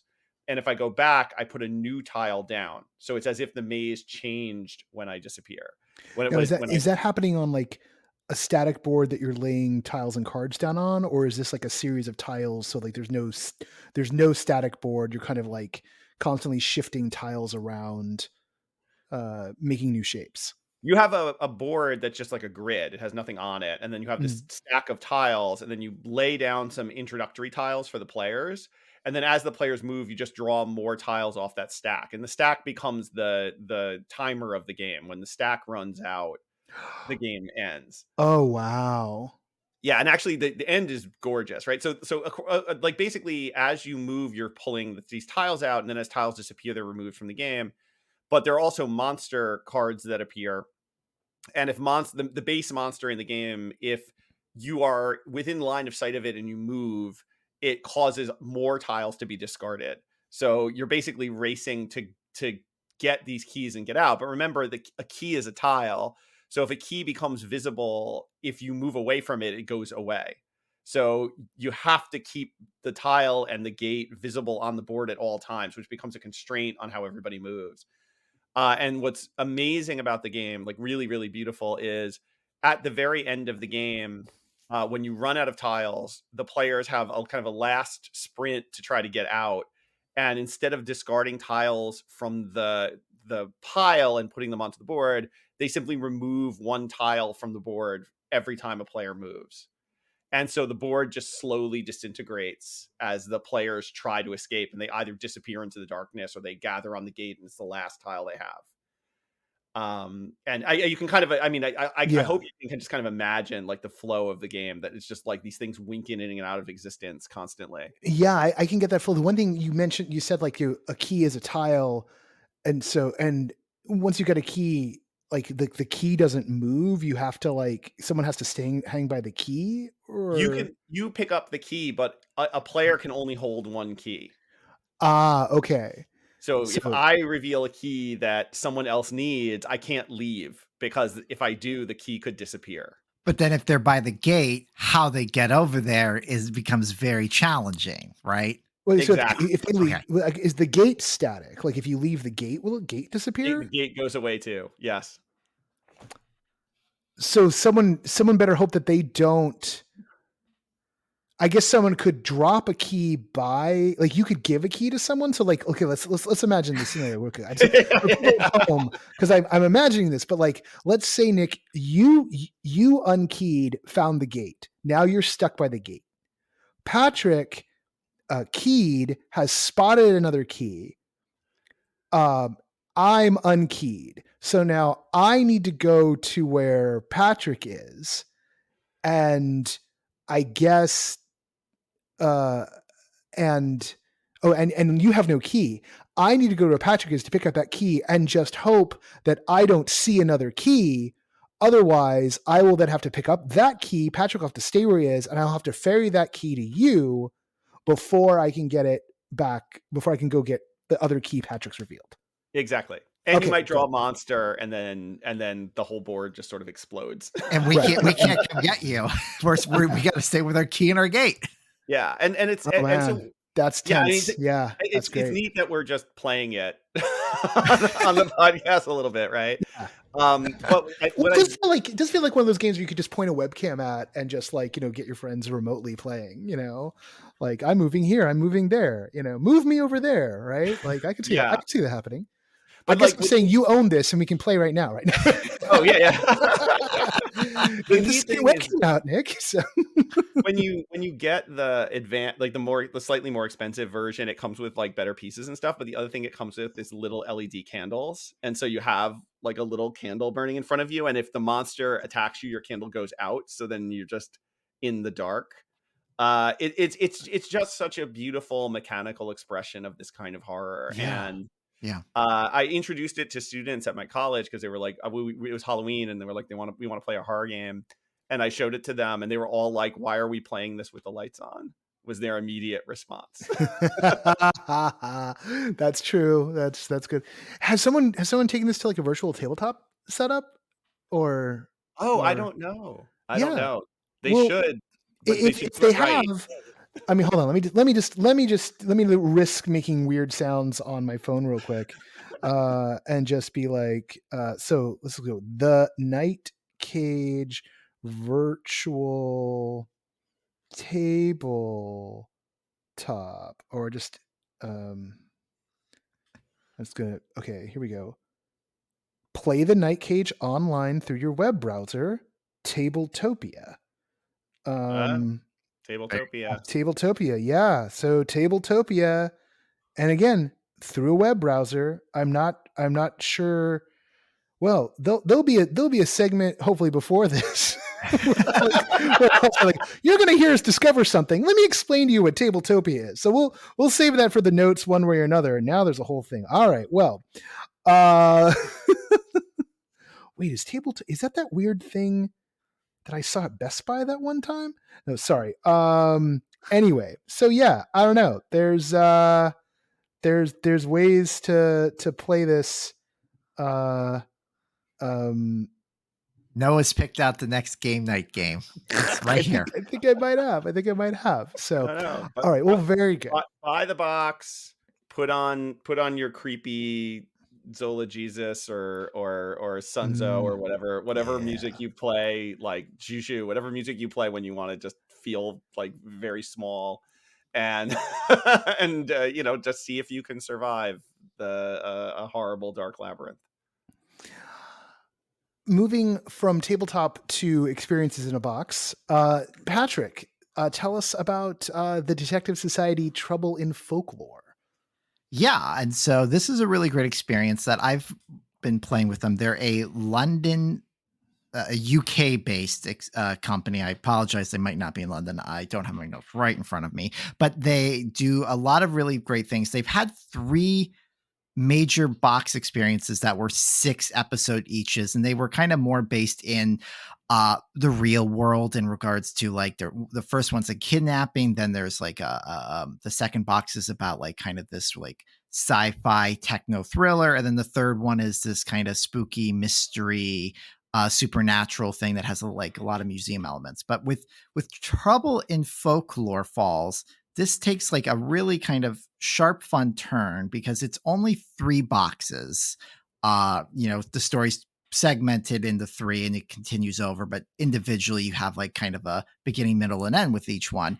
And the tale is that essentially you're enlisted by private investigator BB Wolf to help solve a bunch of just dog nappings, just some basic dog nappings that are happening around town. But this is no ordinary town, as you can probably tell by the name. This is essentially all those classic fairy tales that we know and love. They're all real and they're all living together. You got the 3 little pigs. BB Wolf is, of course, the big bad wolf. There is currently an election going on. Pinocchio is one of the candidates running because he can't tell a lie. So he's going to probably be a great mayor for the city. And so naturally you're going along and they've found some clues in regards to these dog nappings, but of course it quickly spirals out of control. The mystery grows much deeper and it all becomes intertwined. Everything that is happening in Folklore Falls is interconnected and you are on the case and only you can do it. And what I love about this is exactly that, is the story and the fantasy element, because I think for so many box mysteries, I think kind of related to just what we were talking about, they decide to be very dark, very spooky, very like true crime. This really happened. There's been a murder on a boat or someone's gone missing on the island during the fog and it's this festival and there's 1,000 suspects. But this is just fun and very engaging and very family friendly, which I think is very important in the boxed home experience, because I feel a lot of them are just not geared towards that and everyone can do it. And by family friendly, I do mean it's not like adults are going to be bored. These puzzles are not like easy. This isn't just like drawing some colors and stuff like that. These are your standard at home box mystery experience puzzles, just simply with the fact that it's set in this fantasy world, which I think is very inviting. So if you're a fan of the comic book Fables or were a fan of the TV show Once Upon a Time, this is right up your alley. And I think would be really kind of fun and engaging for like all ages. As soon as you started describing the setting, I was thinking like, oh, wow, people really jumped on that whole thing where Bill Willingham just released the copyright for Fables, even though that might be that might be dubious. I instantly heard it was like, well, maybe he can't actually do that. Right. And also, that guy had issues. So that's a whole other podcast for sure. But speaking of the comic element, what I also do like about this game from the Detective Society is that it's all drawings. And I think this is what's really, really cool, is that like it's all original artwork to them. So BB Wolf is a drawing, or any kind of photos and things like that are their own proprietary drawings and things and stuff like that, which adds a lot. Because I think all 3 of us played a lot of at-home boxes where it's like publicly available art or like skylines that we all know and love, or clearly just like Getty image stock photos of possible suspects and things like that. And so that with the story fairy tale element, and then also the fact that they really designed everything, like everything is built up and is in support of this fantasy world, it just really added a lot and it drew me in more so than a lot of experiences. I felt very similar to Welcome Home in the sense of like this, while it still came in kind of like a cardboard box, once I opened it, everything felt very unique and crafted for me, rather than sometimes with some of these bigger box experiences where, it's mass printing and mass production, which there's a place for it. I enjoy those two very much so, but I just really thought this was just a delightful change of pace, and it really clipped the wrong. And I cared for these characters too. That was what was nice about it, because of the fantasy element. I felt like I just was drawn in a little easier. Excellent. Most excellent. Yeah, and it is really nice when one of these experiences in a box, doesn't feel like it's just, there's some machine out there die cutting cardboard item finitum, and it feels a little bit more like it's not just indicating um that like this alternate reality, but is actually manifesting this alternate reality. And that's, I think, the hardest thing to find now that the genre is taken off, is when things really have that kind of tangible crunchiness to it. And that's, of course, the thing that we're all obsessed with all the time, which is why I'm just going to give a quick shout, even though I scrubbed it from the list because it's not actually available this year. But Post Curious's Morrison Game Factory, which is currently, or will have just wrapped up its Kickstarter, I think, around the time this drops, or is about to. You won't be able to get it till well past Christmas, so not a great gift option this year, but it's going to be a great gift option next year. And because it takes board games as its form, manages to do the same thing you were just talking about, which is it feels like it's the thing itself, which is also really smart and brilliant, right? It's like, this is what we've got to work with, so we're going to make a thing about this, and then it feels like you're holding the real things from the story, which is so nice. Yes, story definitely comes first. And I think more so as we enter this era of kind of like the form has expanded and you can get these things at Target and Walmart. I think it becomes very clear which one of these really someone's like, I have an idea. I have a new take. I have something like that, and it builds upon that and it goes further. And I think you really get that with this experience from the Detective Society. All right. Well, we're gonna circle back to you right now, Patrick, and put you on the spot because you dropped a book in here, and I'm gonna cop to something that's come up on the show a couple of times, which is like, Patrick and I are both pretty deep Star Wars nerds. Nick, I think we could say, is like a lapsed. Has a lapsed / complicated relationship with it, but all of us went on the Halcyon.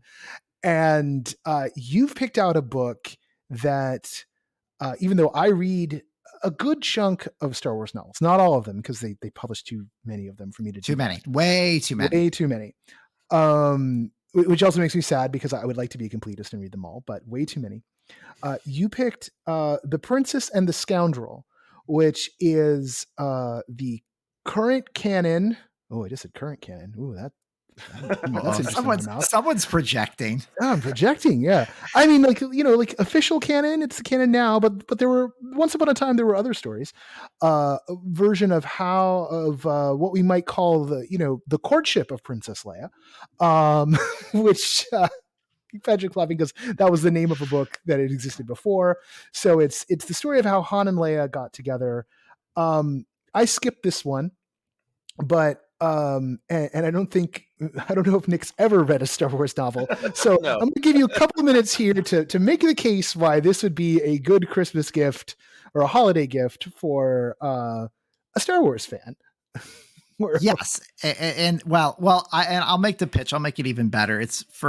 I really put this on for the immersive fans out there, and those small fraction potentially who were able to go to the Halcyon, or maybe even really want to have a sense of what it was like, because the first 50 pages of this book is like, Han's like, hey, let's get married. They get married. It's all fun and good. But Mon Mothma, who's been exploded in popularity thanks to Andor, is from Chandrila and is trying to, because they've destroyed the second Death Star, the Emperor is dead, and they need the galaxy to recognize that, and that needs to be celebrated. So Mon Mothma's like, hey, you two deserve some time off. You just got married by Chief Chirpa, which was an odd choice, but it is what it is. It's now canon. And that's one of the Ewoks. Let's pause for a second here. Now, this is suggesting to me that Disney missed out on an entire revenue stream here of Ewok weddings, where they get Ewoks to officiate your wedding. They do weddings at Disney World. Yeah. Famously, Ron DeSantis' wedding was at Disney World, and you can get Mickey to marry you, but Yes, that's actually true, Nick. That's a whole other podcast. That's a second podcast. Yeah, there are dimensions within dimensions. You've entered the Twilight Zone, or also known as, we're talking about Florida. Just imagine having Chief Chirpa facilitate your Disney wedding. I just want to put it out there. Well, and it was a very lovely ceremony. The rings were Just essentially like made you out of... could be married by Chief Chirpa. Yeah, and the rings are made out of twigs. You could have been married by Chief Chirpa. I know. Is this what put the book on? Because you're anyway. Sorry, I'm really focusing on this whole Chief Chirpa marrying part. You'd think Logray would do it because Logray's the shaman, but no, they had Chief Chirpa do it. Anyway, sorry. I did take this book on my honeymoon. I only read like 25 pages because, you travel around. You're at the end of the night. You have 20 minutes to read before you go to sleep. I didn't make it far. So you read about someone else's honeymoon while you're going to sleep. That makes sense to me. Exactly. And my partner was very kind enough 44 days before our wedding to allow me to get a emergency trip to the Halcyon, which is what Mon Mothma suggests because the Chandrila Star Line, they're going to be their first year in a long time that they're not going to be under Imperial control. They're going to get to set their own fleet and stuff like that. So Han and Leia take their honeymoon on the Halcyon. And so they travel to Chandrila, where they are greeted at the docks and they get pampered, no frozen grapes, but they definitely get the plush treatment where they board a shuttle that takes them up to the Halcyon, where they come out, and Han and Leia have the same experience that the three of us did by marveling at the beautiful atrium and taking all the sights and things and stuff like that. And that's what I think a lot of folks who were able to go will appreciate, and those who haven't, is what this book does well, is that it really gives you a sense of the space, but in a really magical way. Because for the three of us, or at least for me, when I'm reading it, and for you both, what I like is that it's descriptive, but it's not prescriptive. Because what happens is Leia wanders over and she sees this fascinating compass. And she talks about the beautiful intricacies of it and the design work of it. And it seems to be an old way to travel hyperspace manually using the compass. But then that's it.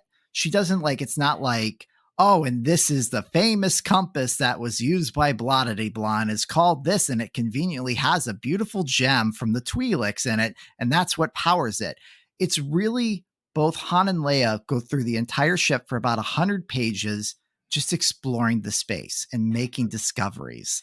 Han immediately goes to the sublight lounge and has some wonderful drinks that he did not expect to like, a very pink drink that he's like, I didn't do it. But that drink's not even named. And that's what I really liked about it, is that in a way, this book has become a perfect capsule for re-experiencing or having for your first time that sensation of boarding that ship and taking it all in and just being wowed by it. Has he sold you on the book, Nick? No, no, but it did prompt a question for me, which is a little, it's related to the topic of the book, because I think it's thematically related. I'd like to Star Wars, very hard Star Wars fans talk about it. What has given that this is fiction, that I think, Patrick, correct me if I'm wrong here, you're implying that this fiction in some sense exists because of Galactic Starcruiser, right? That this was written because Galactic Starcruiser existed. Yes, that's my understanding. I have not done any research recently, but I feel like both Star Wars historically and Disney, and then combined, are really good at synergy and making all the did you like that background character? Did you think that new planet was cool? Well, guess what? Here's a comic book. Here it is in a video game. Here's a podcast. They're very good about pulling on threads and building upon it. So my mind would actually be blown if this was not intentional. I don't know. I know a couple of things. One, you can find Han and Leia's initials in a certain part. Well, in the engine room, there was a certain part. Catherine managed to get down there and take a picture of it while we were on board, Nick. And then I never saw it. Leia suggests, after getting a tour of the ship, this is a big discovery, that she's like, "Oh, Captain, I think it would be really great if you let the passengers up onto the bridge. This is such a fascinating experience and a new way to see things. Yeah, So your bridge also answers the training. question, right? You know, like, Yeah. why don't you train everyone on the bridge? So yeah, like 100 pages of this book are an ad for the Halcyon. And Leah's so, and her assistant essentially from them is a quartermaster Kivan, who, as you both know, will go on becomes to the be the captain. captain.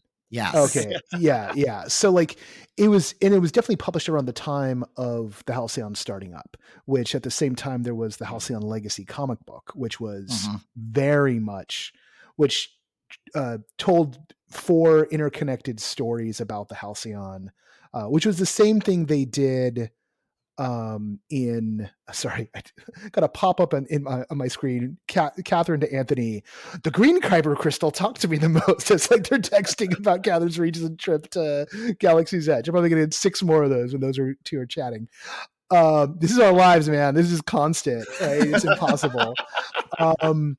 But yeah, no, they did the same thing when Galaxy's Edge opened. They did a comic book series that like told interconnected stories. And they released novels that were set there. So like there was actually one of the Thrawn novels told a story set in 2 different eras of Batuu. One where Thrawn's running around with Anakin Skywalker, one where Thrawn's running around with Darth Vader. So it's all this energy, and they waved those out. And even though they weren't like, this is official, you must read this, if it wasn't like when they launched Galaxy's Edge, they had a book called Crash of Fate. I think it was Crash of Fate. I'm looking over. Yeah, right now. yep, that's what it is. Crash of Fate, and then there was Crash of Fate Force. There were 3 actually. There was Crash of Fate Force Collector, which I haven't read, and then there was just Black Spire, which was the Delilah Dawson book, which is like a good book because Delilah's very good. Yeah, those are, but this one, yeah, strangely enough, while it's clearly linked to the marketing, they didn't scream about the canonicity or like make it part of the advertising campaign that like, come to where Han and Leia had their honeymoon.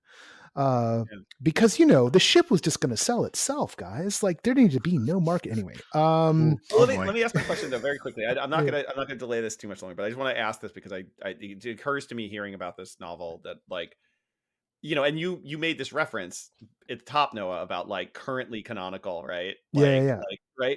So how like I have been thinking about Galactic Star Cruiser purely from an immersive perspective, but from a Star Wars perspective, like how canonical is Galactic Star Cruiser? And is this book like, is this the start of like a pivot, even in a small way, in the thinking about the greater story world?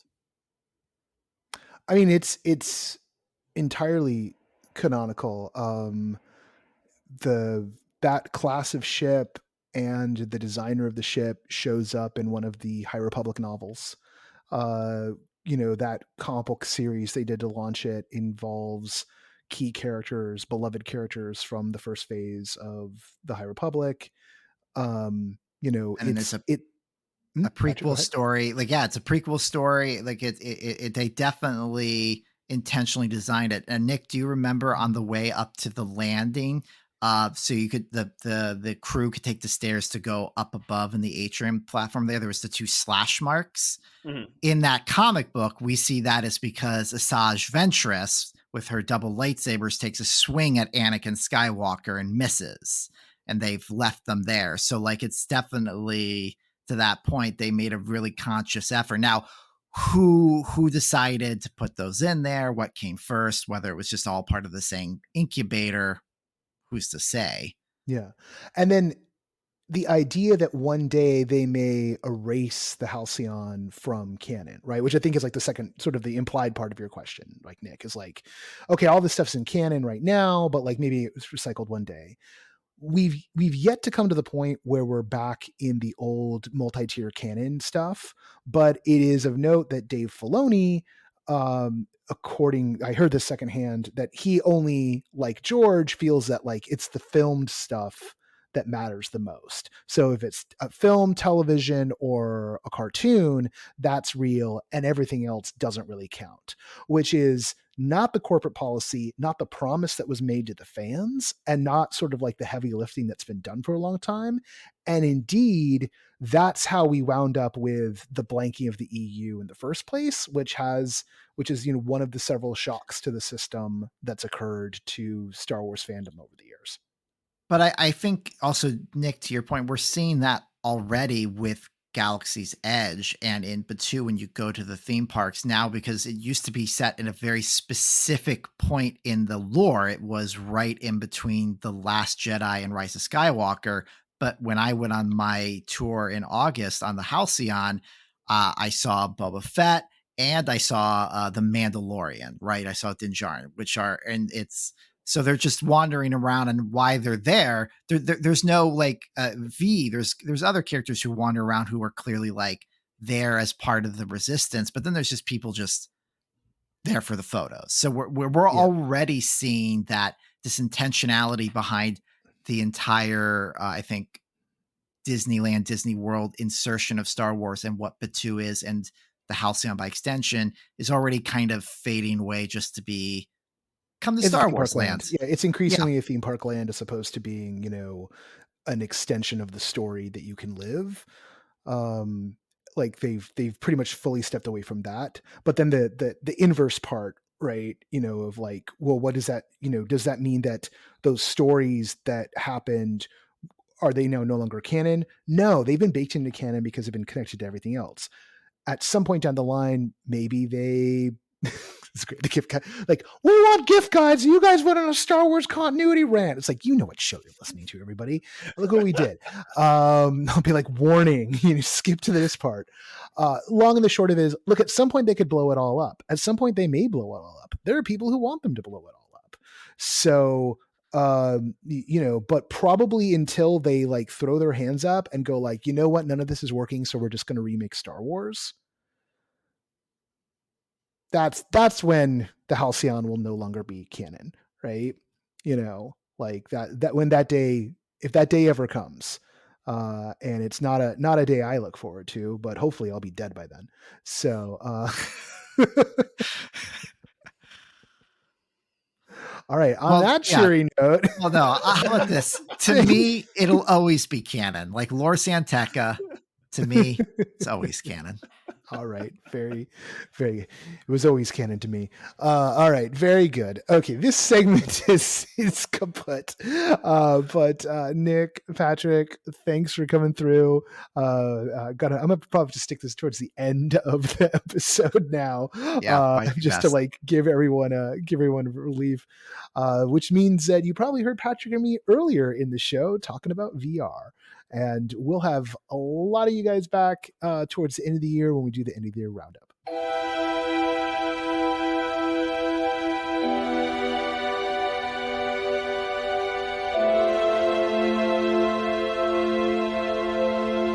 Once again, I want to thank Katrina and Patrick and Laura and Nick all for serving time here on the Gift Guide episode of the podcast, for contributing to the Gift Guide. Indeed, thank you to everyone on the staff who put something in this year. We've been doing this one for years. It's always a popular article that gets out there. That's one of the reasons why we do it. It's because it gets our name out there, but also it's lots of fun to share the joy of the season, the spirit of giving gifts, or the spirit of making very large lists of things you wish that people would get for you. Both are fun. Both are valid ways of being human. I am not judging anyone, least of all myself on that one. I'm going to talk to you about a couple of things that I'm adding to the gift guide, things that I have an ample supply. I don't have a lot of stuff in ample supply, but I do have these in ample supply, and that I think would make wonderful gifts. One, I'll start with, since we were just on Star Wars, I know, I'll start with something from that universe, and that would be the stuff you can find at Hyperspace Props. They are this couple in sort of the cosplay and Star Wars maker community. And over the years, Anthony Robinson, our dear friend, introduced me to their wares.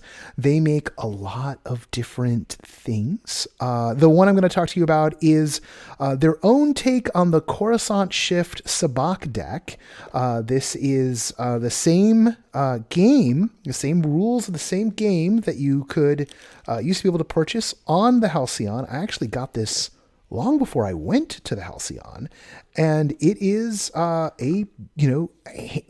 handcrafted, but it is a designed deck of Sabacc cards. These are a little bit smaller than the ones you get with you were able to get as the official ones, but it lets you play the game.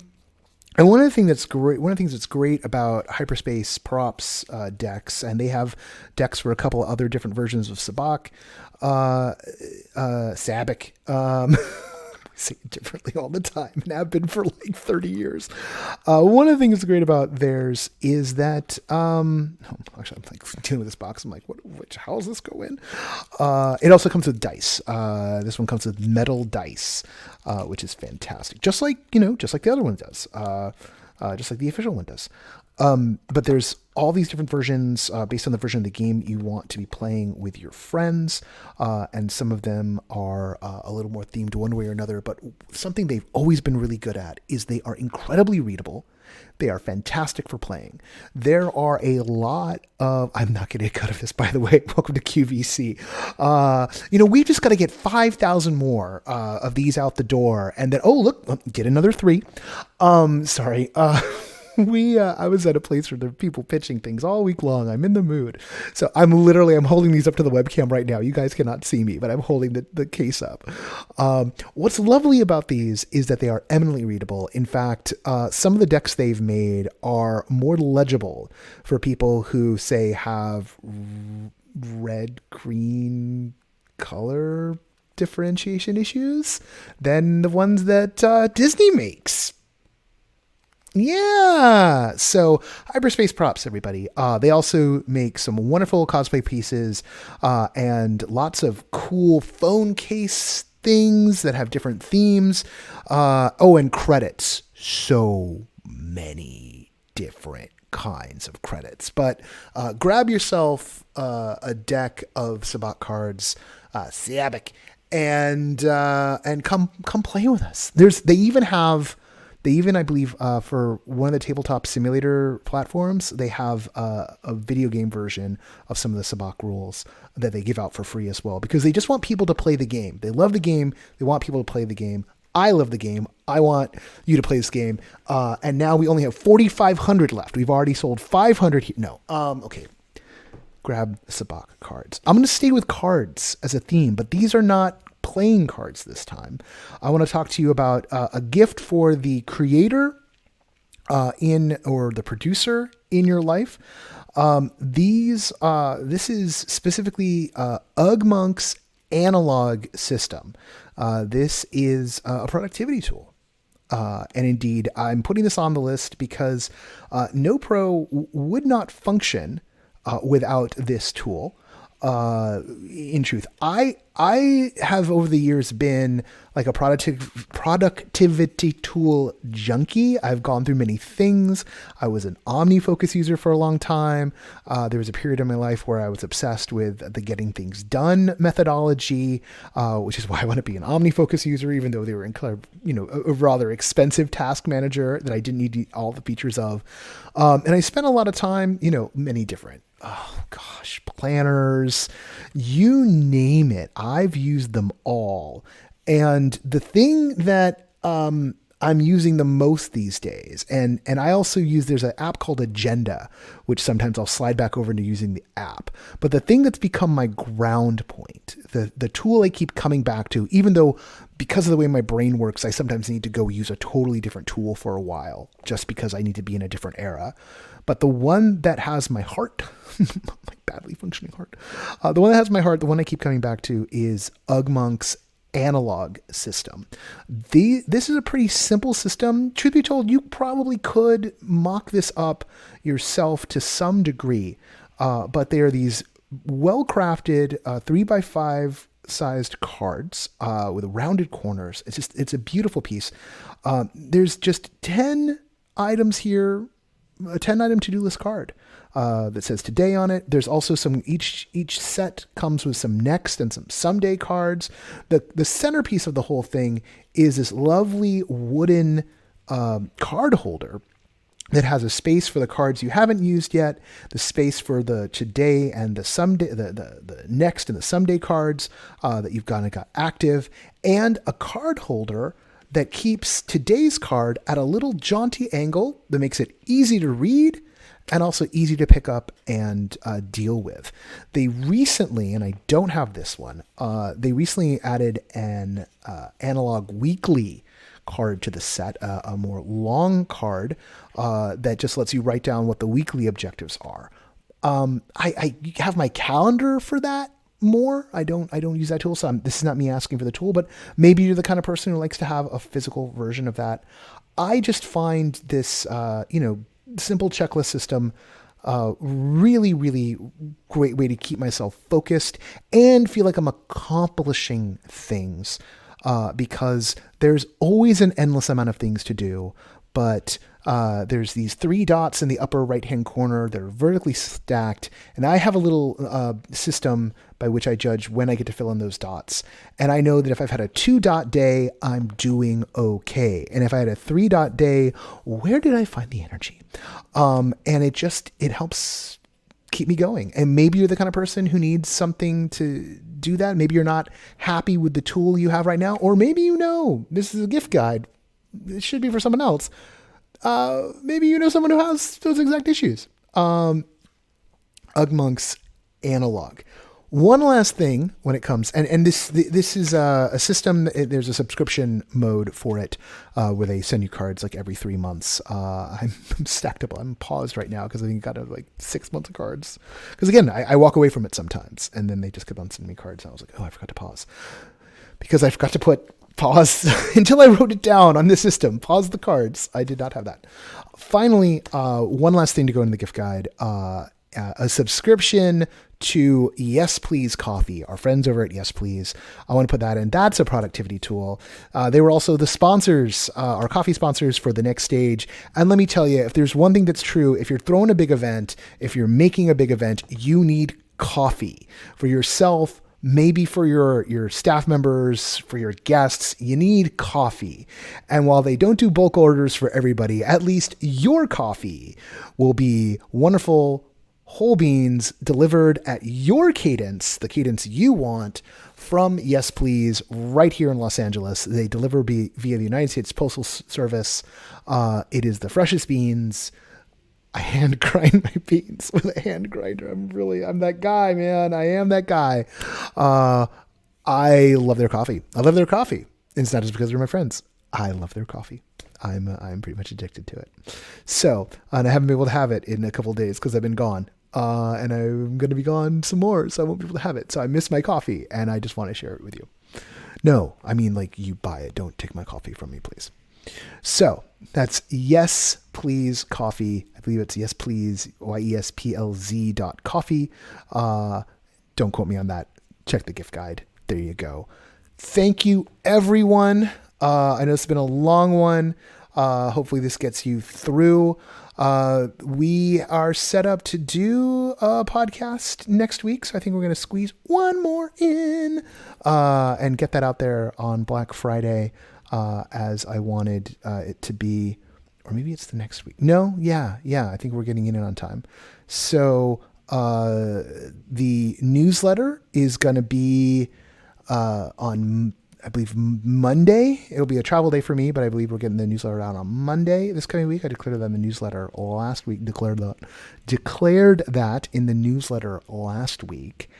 And yeah, I'll be in Pittsburgh soon. So running around, doing too much. I should go to sleep. I got a flight really early in the morning. So when I'm recording this. I will hopefully already be safe and sound in Pittsburgh by the time you get to listen to this. Or maybe even already back home in Los Angeles by the time you listen to this. That's the way podcasts work. On that note, let's do the credits. The associate producer of this podcast is Parker Sella. Music for No Proscenium is by Chris Porter of the Speakeasy Society and Solar the Podcast. Special thanks to Siobhan O'Loughlin for voicing our intro. The NoPro podcast is written, edited, hosted, produced, and mixed by yours truly. I'm Noah Nelson. And until next time, I'll see you at the show.